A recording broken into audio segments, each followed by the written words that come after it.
Welcome to our webinar, A Holistic Approach to Enhance Your Horse's Immune System with Dr. Joyce Harman. Today's webinar is brought to you by Docs Hemp. Hemp with CBD that can support your horse's immune system and keep him or her calm and relaxed. Docs Hemp is veterinarian approved. Available in powder or liquid. Docs Hemp, your leading source of CBD for horses and pets. Now, here's your host, Stephanie Bradley. Welcome, everyone. Thanks for joining us, and thank you, Docs Hemp, for sponsoring us. As y'all know, tonight I'm talking with holistic veterinarian Dr. Joyce Harman. Welcome, Joyce. Thank you, Steph. This is going to be a fun evening with Got it. Good. a very complicated subject that we're going to try and tackle tonight. Yeah, with COVID, we're all hearing about COVID. It has touched all our lives in one way or another. And one of the big takeaways I've learned is the importance of a healthy immune system to combat this virus. It really raised my awareness with my pets and my horse's immune system, wanting it to be as healthy as possible. So let's get started. Okay. So what is this daggone immune system that everybody's talking about? And it really is probably one of the most important topics that we have right now because of COVID. And the more we understand about it, the better off we're going to be in the long run. But our horses have an immune system, and they have plenty of immune system diseases as well. And horses do not get COVID. So somebody will probably isolate a virus from a horse and say that there's COVID, but horses and your pets are not transmitters of COVID. So what we want to do here is really try to understand the horse's immune system and what we can do to help prevent some of our more complicated diseases. We know a lot more about the immune system than we did, and yet it's such a complex aspect of the body that we keep learning and learning. Every year, more and more information has come out. And with COVID, a lot of the research on the immune system is advancing more rapidly than it ever has before because there's a huge motivation.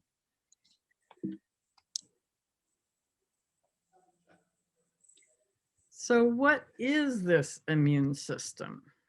It's really the thing that is behind our body's protection from the rest of the world. So I kind of picked this picture because it's that glow that's around the horse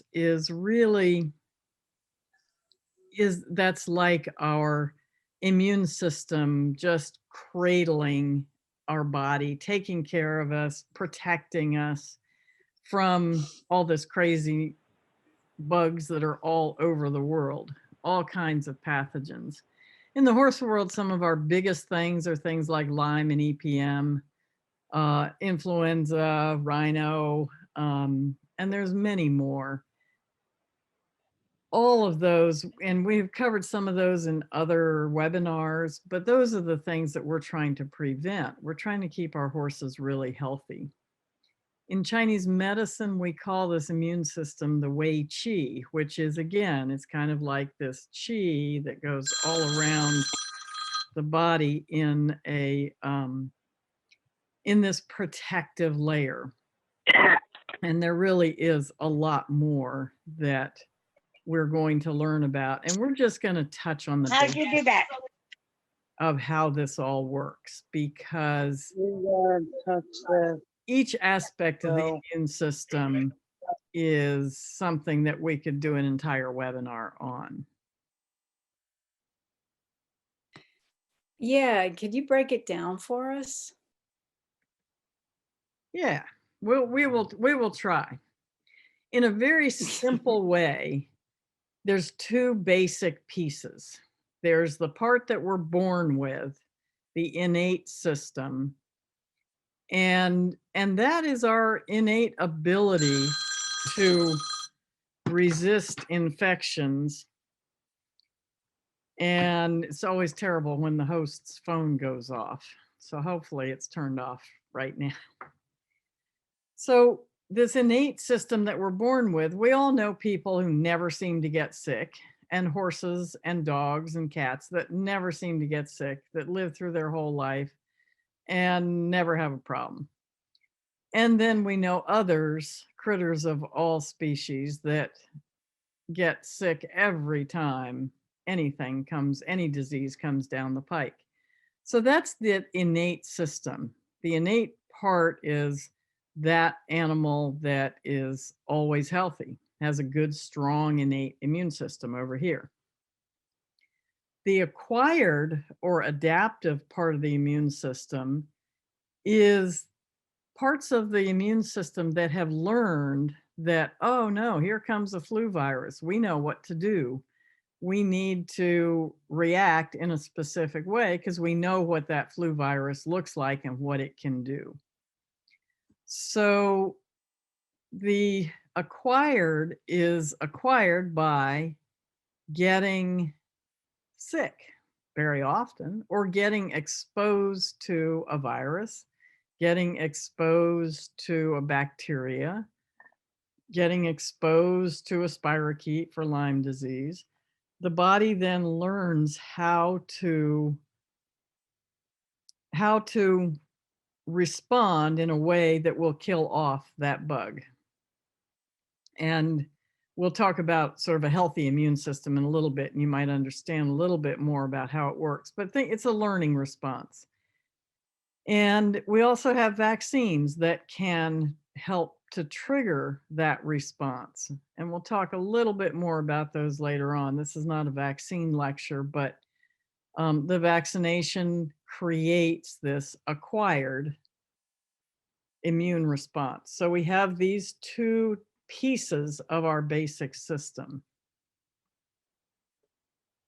That innate immunity that we're born with, don't worry about the big words, but neutrophils are like our white blood cells. Macrophages are like some white blood cells that live a little bit more in our tissue. And basically, those cells have markers on them, so they know how to eat that invading organism, like the little Pac-Man that come along and eat everything. So that's called phagocytosis. So it comes along and eats the viruses and the bacteria. We also have hydrochloric acid in the stomach. So we can eat a lot of things that have bugs on them and not get sick. And we know that our dogs can eat the most amazing things and not get sick. And we also know that sometimes it doesn't go quite so well, that there are bugs that are strong enough to get through the stomach. But that kills many of the invaders that would go into our stomach. And then we have our skin, mucous membranes that are our external, literally our external barrier that don't allow the bugs to go in. And we know when that skin gets broken that we have a chance of an infection happening because now the bugs can enter our skin.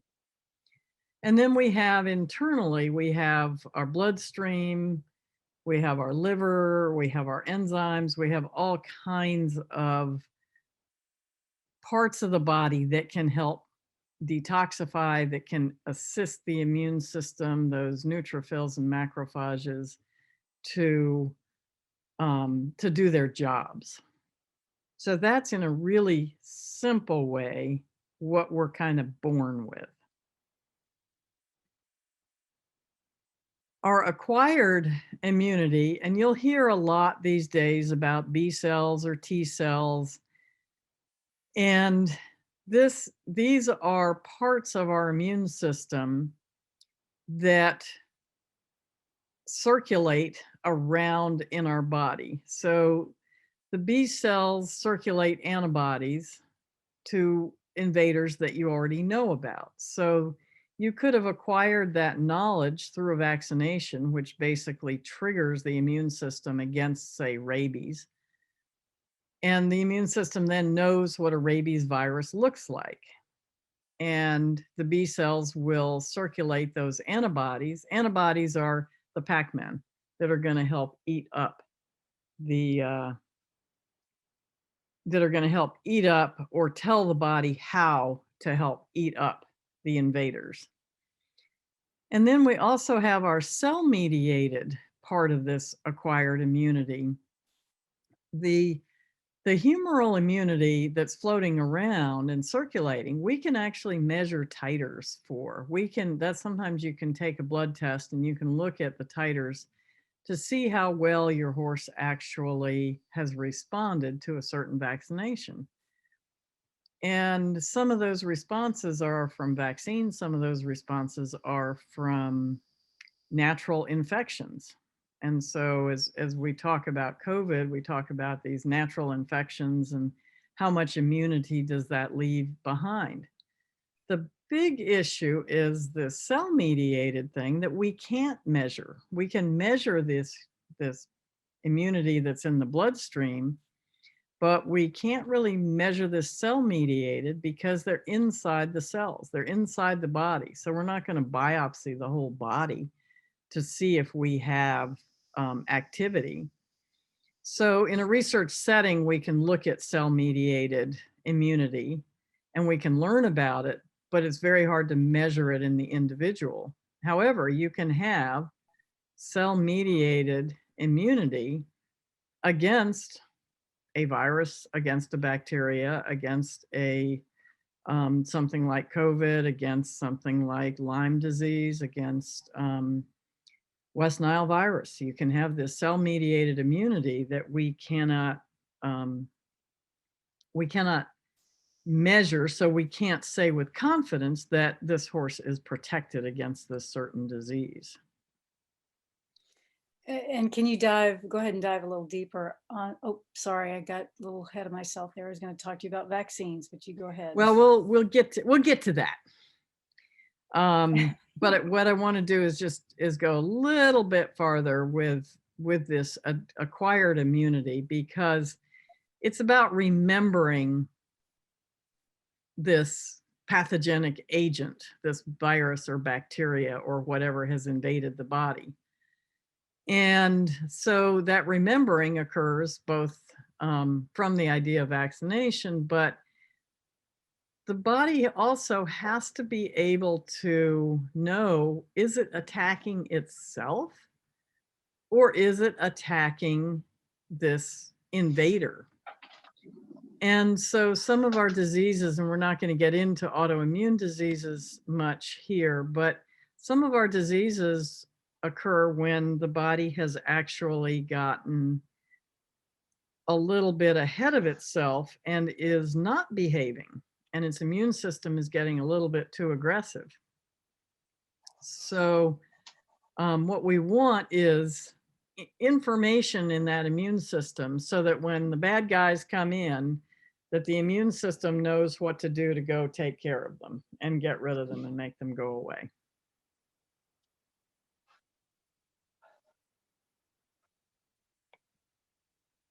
So this is your question, Steph, about vaccinations and what do they do and what role do they play?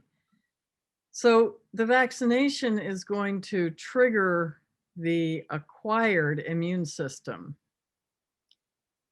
And when you give a vaccine, you actually require that there's an immune system response from the horse, from the animal. It doesn't have a choice.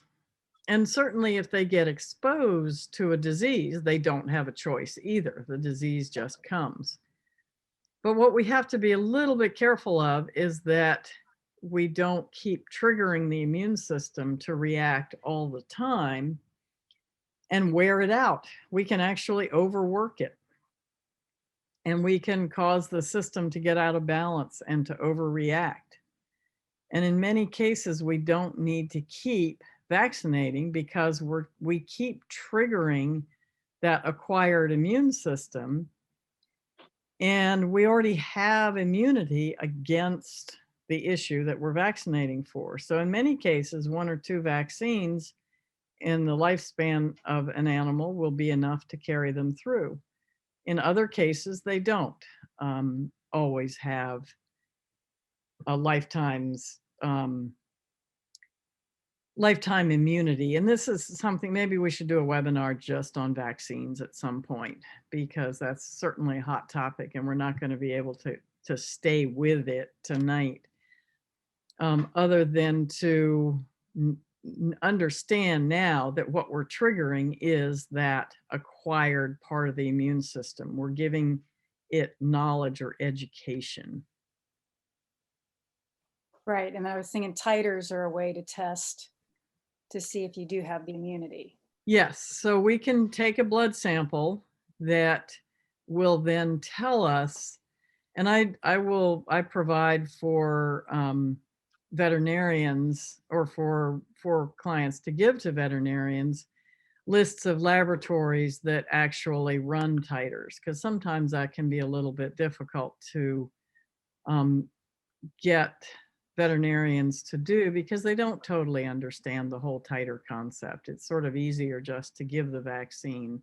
But remember, every time we just give it, we are requiring it to work. And we don't want to overwork it, especially if we have one of those fragile innate systems that's not really strong enough. Awesome. So how do I know if my horse, what am I looking for to know if my horse has a healthy or unhealthy immune system? The idea behind it, that's a really good question, because you can say, well, yeah, what does make it? Well, he doesn't get sick, but he's got some respiratory issues, or he's got skin disease all the time, but he's not really sick. And yet that may be an indication that the immune system isn't totally healthy. So an appropriate immune response to something is very often a nice high fever. And we will see this with horses that get, say, one of the tick fevers or something. We'll see a very high fever. We'll see a fever with some of the other diseases. We should see a nice fever from most infections. The fever is actually the body's response to its immune response to the invasion. So the invader comes in and the body has to respond. Well, one way to respond is to cook it. Just raise the body temperature so that it's cooked. And so a fever actually has a job. It has a purpose. So when we suppress a fever, we are suppressing part of that immune response. We do have to watch that the fever doesn't get out of hand, but a healthy immune system will respond with a high fever, usually for a fairly short period of time, a day or two. And then all the rest of the immune system is hard at work. It's cooking the bug, and all the pac-men are doing their thing, and you end up with the horse turning the corner. Or you try to help them holistically, instead of suppressing the fever, move through the fever. So this is going to increase your white blood cell count. This is going to activate those T cells and B cells so that they are doing their job. They're the pac-men going across. The unhealthy immune system can either underreact or overreact. So very often we don't see a very good fever. We see a low fever and it lasts for a week. You have a temperature of 101, 102, nothing that's super high, but it's not high enough to kill the bug. And it takes a long time. That's not a healthy response. We may not see a big rise in white blood cell counts because we don't have a strong response over here, because we want, in that strong response, we want to overwhelm the invader. So if we have a weak response, then the invader can be stronger. A lot of times horses without great immune systems will get sick. Say they get an upper respiratory infection, but it drags on, and then they have a cough, and then maybe 6 months later they get some allergic lung disease or some heavy type of symptoms. And that shouldn't happen from a simple flu.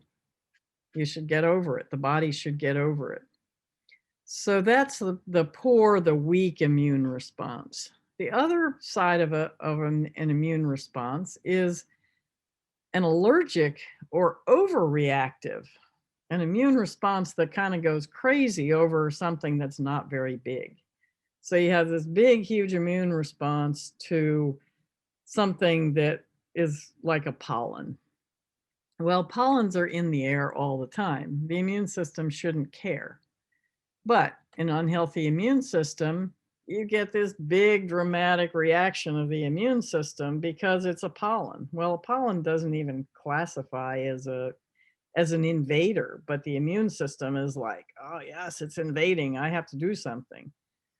We want the immune system to react to the pathogen, the nasty things, and to ignore the simple things, the pollens, the dust, whatever it is that they're reacting to. Does that help explain the difference between a healthy and an unhealthy immune system? Yeah, that helps a lot. Great. And then you were talking allergies, getting a little more in depth with those. Yeah. So that's our overreactive, sending in the army to deal with the small things. So that's what we're trying not to have happen, is just to keep things toned down and respond appropriately when we need to, with a very targeted response. Great. One of the things that we're hearing with COVID, they keep talking about is it cytokines? Is that how to say it? Cytokines, yes. And so what are they, and do horses have them? Everybody's got cytokines. And I would dare say that a year ago this month, January, nobody knew what a cytokine was except for the immune researchers and a few vet students that remembered what they were. And then all the allergists and people like that. Now everybody sort of knows the word cytokine, but we don't necessarily really understand it. And in truth, it's a day-long lecture to really understand cytokines, but they exist in all species. And they are many, many different types of cytokines in the body. They're just a small soluble protein, but they are excreted when there's an immune response. So when there's communication that needs to happen, our whole body, just like this picture, our whole body is communicating at the cellular level all the time. The microbes that live in us are communicating with the cells that are in us. Our cells talk to each other all the time. So the cytokines are kind of like the internet in a way, in connecting all the parts to the body. And they can work on both the innate and the adaptive immune system. So they really are an integral part of the immune system. So think of them as like the connector. And then when we end up with the cytokine storm, which I know nobody had ever heard of before this past 2020 year, is just an overproduction of the cytokines that have to do with inflammation, because inflammation is a piece of the immune response. Just like if you have a little infection, everything around it swells up and gets red. That's inflammation. You can have inflammation that's just trauma, but you can have inflammation that is part of the infectious response. When that immune system is weak, it allows this overproduction to happen much more easily. And that's why the people who are having difficulties with these cytokine storms are usually people who are already weakened in their immune system. We do see this type of thing in horses with very serious illnesses, but it is not a common thing that you're going to hear people talking about. But it has become part of our, well, it's become part of our daily conversation, actually. Yeah, kind of crazy. Yeah, it is. So then what are some keys to keeping a strong immune system in our horses? So we'll spend the rest of the time doing much more fun things than talking about all these little cellular things that work behind the scenes. But one of the simple things for humans to do is, in this current environment, is to watch your vitamin D intake. Horses have a tendency to be a little bit better with their vitamin D than humans. We have not done a ton of research on horses to see where deficiencies are showing up, but we have learned a lot about it in the treatment of COVID with people. And so if there's one thing you do is to take vitamin D, and you can check your vitamin D levels in the bloodstream. And if you want to try and have it up around 50 or 60 to be protected. So there are lots of other nutrients that will help the immune system. In the horse world, we tend to supplement a lot with vitamin D without ever knowing it, because it's a very inexpensive vitamin and it tends to be put into a lot of supplements. So in many cases, we're actually probably giving almost too much vitamin D, but the immune system is pretty capable of burning it up. We don't necessarily get into vitamin D toxicities with horses either.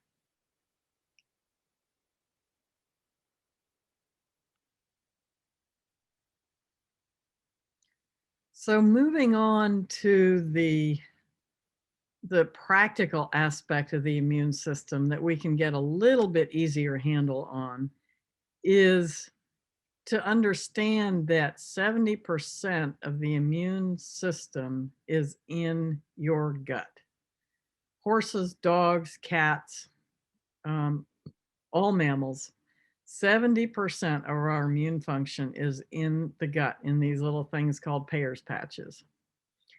So we need a healthy gut. We need a healthy gut wall. You can look up the term leaky gut and learn an awful lot about it. Leaky gut applies across all species, and humans are a species, so they're included in this.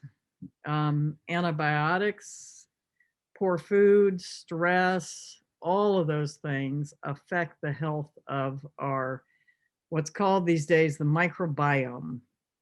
And the microbiome is all the good bugs that live in our body. And guess what? We are more microbiome than we are cells. So we really have to take care of our microbiome, and we've got 70% of it in our gut. That's what's going to protect us against invasions.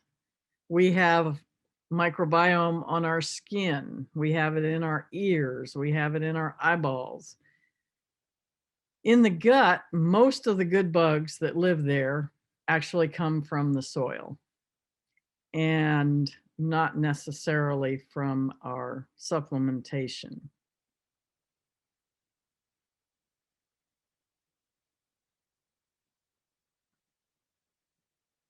So the good bugs that we are talking about with this microbiome are probiotics.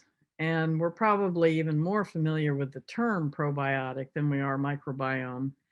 But microbiome is creeping into our daily discussions about life. And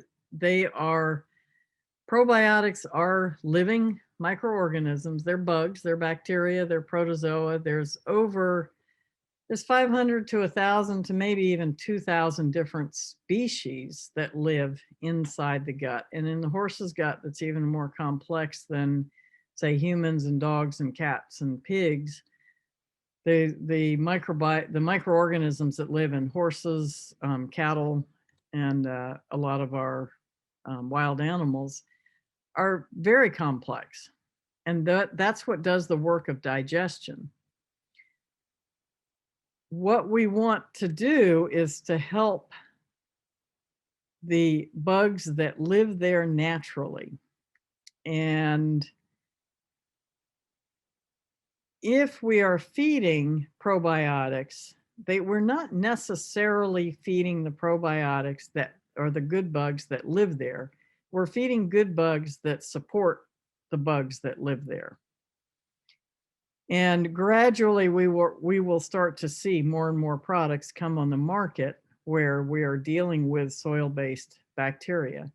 In the meantime, one of the best ways to feed probiotics is to grow an organic garden and feed your horses directly out of the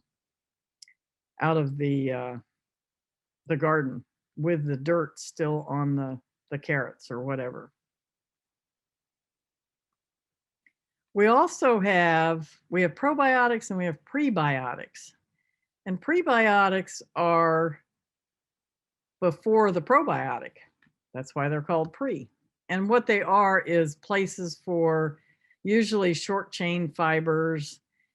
They're places that make the bugs that live there happy. They give the bugs a place to grow. And so you'll see a lot of probiotic type of products that say they have prebiotics. And here there's an example of some of the common prebiotics, inulin, oligosaccharides, et cetera, et cetera. But you'll also see other prebiotics that are really not as healthy. They will work a little bit as a prebiotic, but they're really not as healthy as they're not healthy for the horses to be eating. They will help the bugs grow, but they are not helping to feed the health of the horse. So that treatment, how do we do this? So from a treatment perspective, we have to look at it from several aspects. Treating the immune system, since I've already told you how complicated it is, and in truth, we have not touched on how complicated it is other than to say it's complicated, because there's many, many, many types of products that can affect the immune system. And for people who are interested in treating viruses for humans, there's a new book out by a great MD who happens to be my brother's doctor, which is wonderful. And that's on the website, and you can get that, and it will help you navigate natural treatments for viruses for people. Many of the things that are in there are very simple and practical and can apply to horses as well. So we're dealing with the immune system. We're really dealing across species, including things like mice and chipmunks and pocket pets and everything in between, because we all have an immune system. So there isn't one therapy that will fix everything. But what we want to do is try and regulate, support that immune system so that we're not overstimulating it.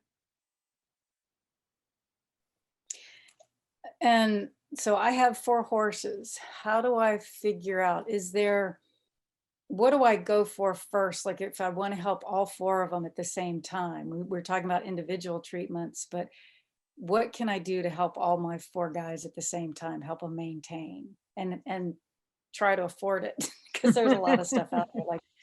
Yes, immune system treatments actually can sometimes be some of the most expensive things that you can give horses, but there are some great simple things that you can do.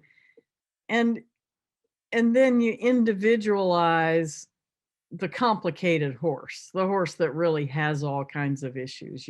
That for those you really have to go a little bit farther, but we'll go through some good basics that everybody can do to make sure your horse's immune system is healthy. And the first one, remember I said 70% of the immune system is in the gut. We have to fix the gut. So our probiotics and our prebiotics, I've got a section on the website that is the immune system. I've got a section on the digestive tract. And you can see what will support gut health. There are yeasts, which are also probiotics, and some of those can be very helpful. And it depends sometimes on the individual horse. If you are feeding any one of these products for a period of time, say a month to 2 months, and you're not seeing an improvement in their overall health, then that may not be the exact right type of probiotic or of any supplement that you feed. Glutamine is one thing that is very simple. If you know you have an immune system issue or you have a horse that's had a lot of gut issues that's not been eating well, glutamine is an amino acid. It's cheap, it's easy to get. Many of the health food stores have it. And you feed a fair bit of it, but it doesn't taste bad either. You can give it to horses that aren't eating, even with a syringe it in their mouth. But you can really feed the cells, the enterocytes that line the gut, and really help heal the gut. So that's a simple thing. You do that and some probiotics, you're going to go a long ways towards healing that gut. Colostrum coming from grass-fed cows is another immune system support type of product. And then we've got plenty of herbs, Western herbs, Chinese herbs, and we'll touch a little bit on those. But to really address your question, Steph, on, how can I navigate this and how can I afford to do things for my horses? Vitamin C, good old-fashioned vitamin C, is cheap, and horses don't require the expensive buffered vitamin C, which is really nice. I have seen, maybe in my 30 some odd years of being in practice, only a handful of horses that got a little bit of a gut irritation from vitamin C, from regular ascorbic acid. It's nice to feed ascorbic acid or to feed vitamin C in a natural form, but you really end up spending a lot for an herb or a plant or a supplement that's really, really high in natural vitamin C. Go ahead and use the ascorbic acid. It works. It works great. There's tons of research mostly in the human world, but some direct research in the horse world, and certainly clinically we see great results. So vitamin C, you can feed 4 grams a day, 5 grams a day as a baseline. If you're having a problem or you're going to be shipping across the country, we know that stress burns up vitamin C in all species, humans and in horses. There's even been research to show that. So vitamin C, if you need to do one thing to help your horse's immune system, vitamin C is the way to go. Vitamin E is another key ingredient for supporting the immune system, and we see a lot of vitamin E deficiencies in horses that don't get out on fresh pasture. So the whole northern half of the country that has winter and no fresh green grass often is deficient in vitamin E, and horses that are kept in stalls or small paddocks or are insulin resistant ones that can't be turned out on grass are often deficient in vitamin E. And you can do a blood test to see your vitamin E levels if you need to, but feeding vitamin E is very safe. Lipoic acid is one of the more expensive gut supplements, and so may not be on the top of your list unless you have a horse that has a particular problem. Zinc is a nutrient that has been talked about in the literature or in the news, actually, everywhere. And zinc is a big mineral support for gut health, for immune system health. Then, to begin your gut restoration, simply, slippery elm is an herb that lots of people know about. I prefer to use marshmallow, which will do the same thing. Slippery elm is an endangered herb in many places, so that's why marshmallow is easy to grow and is not endangered at all.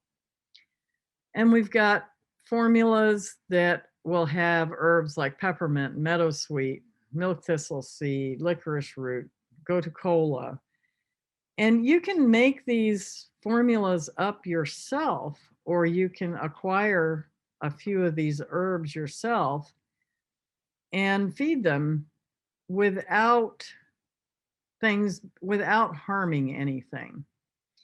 It's often better to use formulas that herbalists have put together, because they will put together a formula that makes a lot of sense from an herbal perspective. But it is certainly possible to go out and get some of these individual herbs.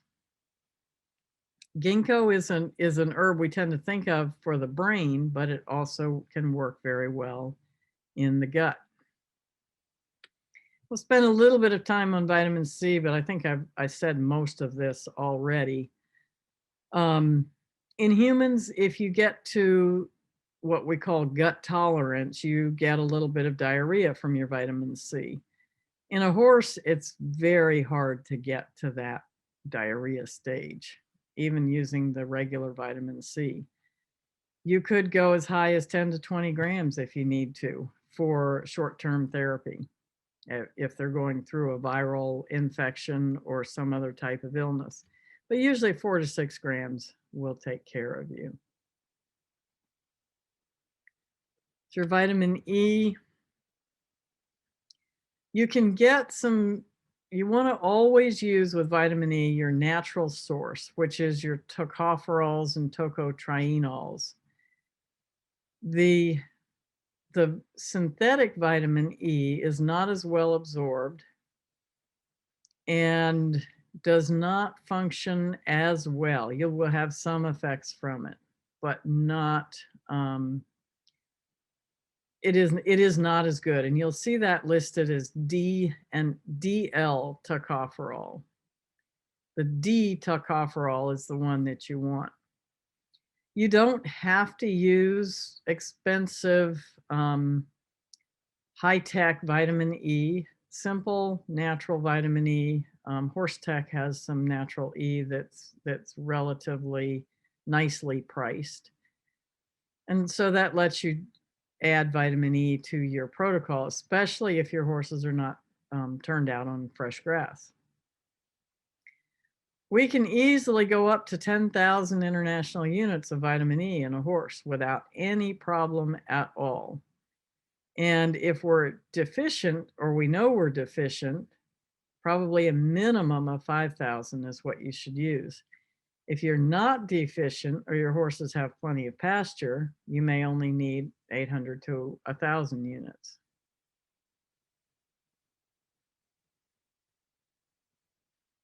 So here's another good,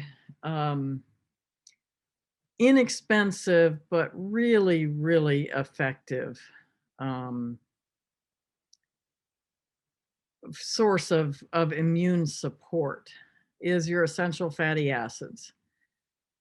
So we know from the whole COVID thing that overweight people seem to have reduced immune function. Horses may also. We know that our horses with Cushing's disease have reduced immune function. And some of our horses with insulin resistance seem to have some reduced immune function, though it's not nearly as clear or as much as the horses with Cushing's. But the essential fatty acids actually will work on the weight issue as well as the immune system issue. So you can use flax or hemp or chia seeds. I forgot to put those on here. So flax, hemp, and chia seeds are all valid sources of essential fatty acids. The least expensive is flax, and you can feed whole flax.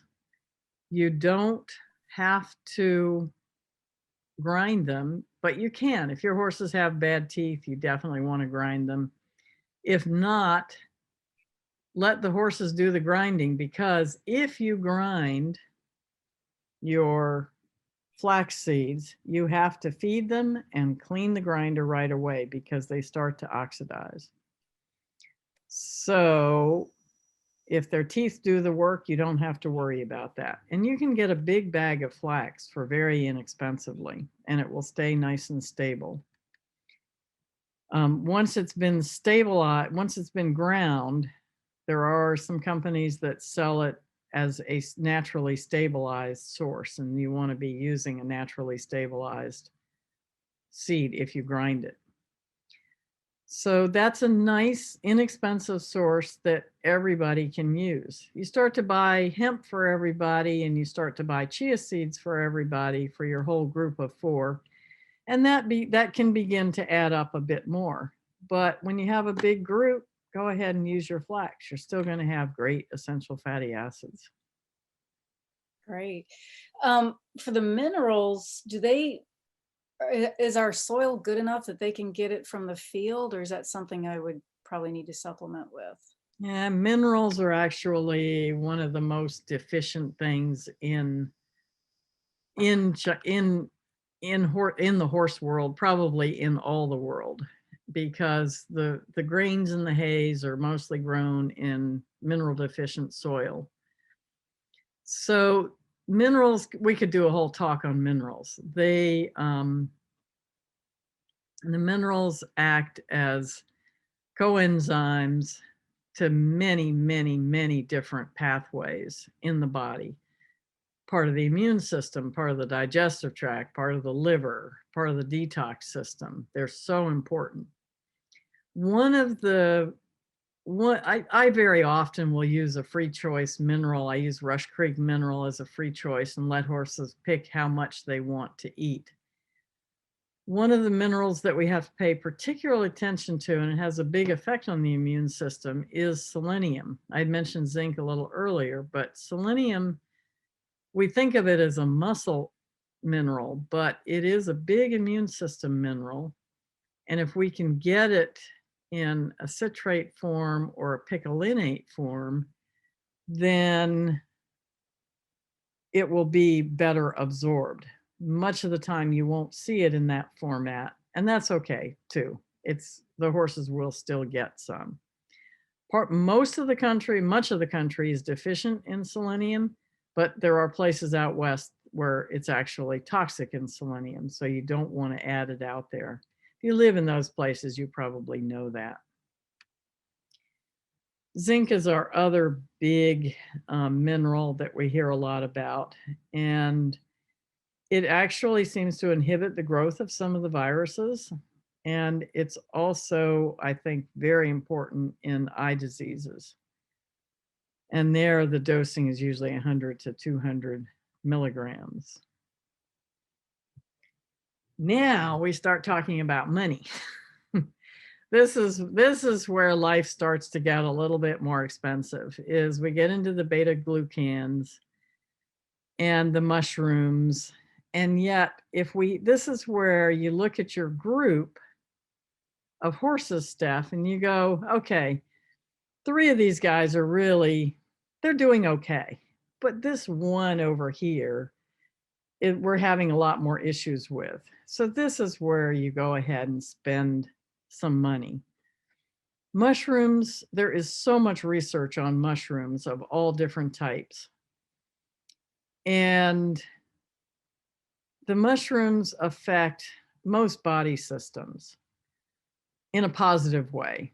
And there are mushrooms that are more specialized for the central nervous system, mushrooms that are more specialized for the innate immune system, mushrooms that will go after tumors. a lot of times, if we're just looking for general immune system support, a combination like this is a really neat company, The Real Mushrooms. They've got a really interesting website that you can read about mushrooms, but you use a combination kind of formula and you're going to get really good immune system support. And then you just adapt. If you have a very specialized issue, you look for immune system mushrooms for that issue, and we can't get into all of that here. The interesting thing is we look at this 1,000-pound horse and we think we have to give 10 times the dose. We really only need 2 to 4 times as a maximum, 2, sometimes 3 times the human dose. So that gives us good effectiveness without totally breaking the bank. And the herbs, we can go into herbs. There are so many herbs that have research that shows that they are beneficial for the immune system. We have our Echinacea, and Hilton Herb has a lovely Echinacea formula that's on the website that is great for respiratory diseases and for lots of general immune system support. Echinacea is a very powerful herb, and it doesn't overstimulate. Some people have said that it overstimulates, but it does not. Turmeric, we hear lots about. Astragalus, we will probably get into more details of herbs and what they can do in future webinars, because they're complex, but they are incredibly powerful. So as we've kind of talked about, there's lots of things that we can do. I hope we've tried to simplify it enough so that you at least have a starting point to keep your horse's immune system healthy. And realize that you don't have to give them absolutely everything under the sun. And each company is going to say, oh, well, you've got to give them this and you got to give them that, and you have to give them everything else. And the reality is that we want immune system support only at the level the horses need it, because they do own the innate immune system and the acquired immune system. So all we want to do is support that, unless we have a big problem. Great. And actually, we have a couple of questions. Karen P. is asking, is there a test that detects leaky gut or a healthy microbiome? That's a really good question. Currently, for the horse world, the best test is the Equibiome, and that is a British company. Their information is really, really helpful. It takes quite a while to get the results back, sometimes a couple of months even. But for information about what's going on and what's inside your horse's gut, it really is the only complete test that we have. And if you're patient and the products that they recommend are of course not sold over here, but we can adapt from their information what we can do to help. And we did that with Steph's horses, and we're able to make some dietary adjustments. And we can make sensible dietary adjustments instead of feeling like we have to throw the book at them. Yeah, it was really helpful. Karen also asked, what is the best way to test for systemic inflammation? In the horse world, there isn't a great way. There in the human world, there are many more tests that we can do. The human functional medicine doctors have access to an amazing set of tests. We have very few of those in the horse world.